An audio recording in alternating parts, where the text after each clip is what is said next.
What's going on, guys? This is Rob, and if you're enjoying the content that I'm uploading onto my channel, then feel free to subscribe, and you can also offer suggestions on topics and characters and storylines and whatnot that we can have discussions on later on in this channel.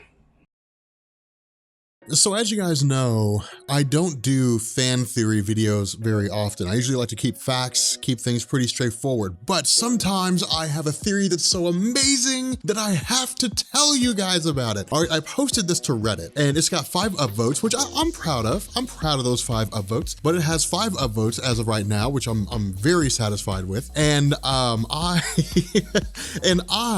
want to run this theory by you guys. All right, I want to know what you guys think about this. All right, this is the theory on what Nick Fury said to Thor and why he can't lift his hammer. So I've been thinking about this for quite some time, and I think that our discussion on the untold origin of Mjolnir holds the answer to what it was that Nick Fury said. So for those of you guys who didn't see that video, which you'll find down in the description, basically Jason Aaron came back and added to the history of Thor's hammer. He essentially said that at one point, Odin had fought off trolls who were trying to invade the land of the dwarves because the dwarves are so good at crafting stuff, and Odin needed their crafting ability. So in thanks for his efforts, the dwarves gave Odin a piece of Uru metal, which is supposedly the most durable metal in the Marvel Universe. The only exception to that is true adamantium, which is what was bonded to Wolverine's skeleton. Now, having said that, Odin didn't consider much of this Uru metal, but there was a giant cosmic storm that was moving towards Asgard. It was wiping out,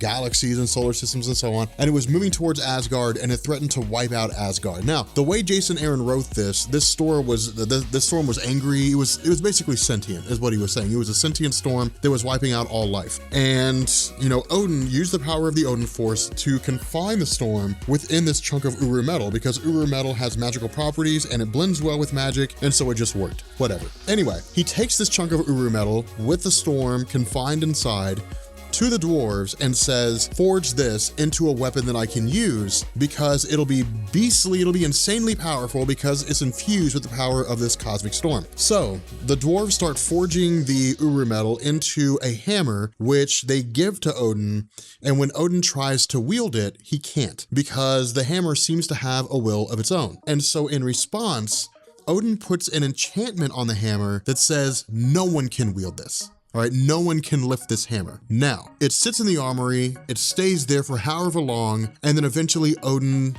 has Thor.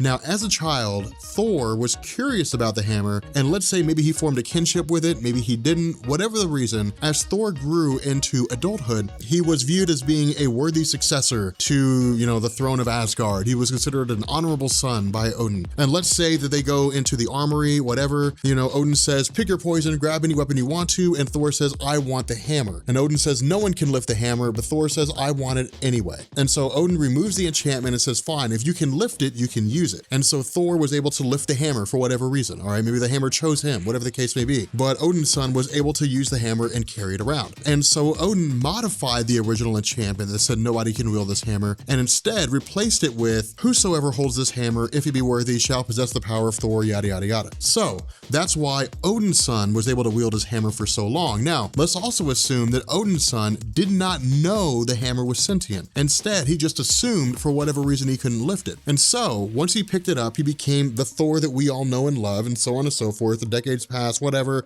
Avengers, so on and so forth. Eventually, Original Sin happens. Now, Original Sin established that Nick Fury was not just the director of S.H.I.E.L.D. He was not just the executive director, that he was the man on the wall. He was the one protecting the planet Earth from all types of threats, inside the Earth, beyond the Earth, in space, in the universe, in other dimensions, other realms, but he had access to all kinds of technology, to knowledge on a wide array of different things. Now, let's assume that in his travels, he had basically learned about the original enchantment that Odin put on the hammer, that nobody could wield it, and that Odin had modified the enchantment to say only those who were worthy could lift the hammer. Now, let's say during Original Sin that during the battle between Odin's son and Nick Fury did not whisper anything to Odin's son. Nick Fury spoke to the hammer and removed the enchantment.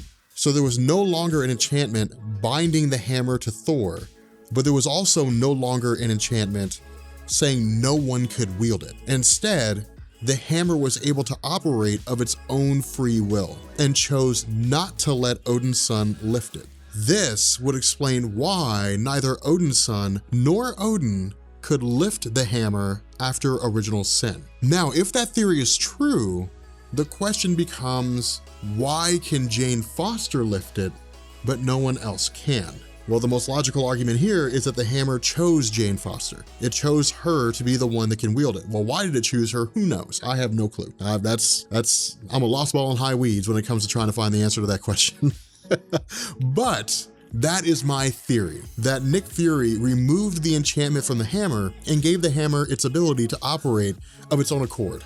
And so the hammer is currently sentient. It can do what it wants to, and it's just allowing Jane Foster to use it at the moment. This would also explain why it is that ever since Jane Foster has been holding the hammer, she's felt like the hammer was alive. But in any event, let me know what you guys think about this theory. I'm kind of curious. Post a comment down below. And if you guys are new here to the Rob Corps, make sure you guys hit that sub button, become part of the Rob Corps. And yeah, make sure you guys drop a like too. I love seeing likes, and I will catch you all later. Peace.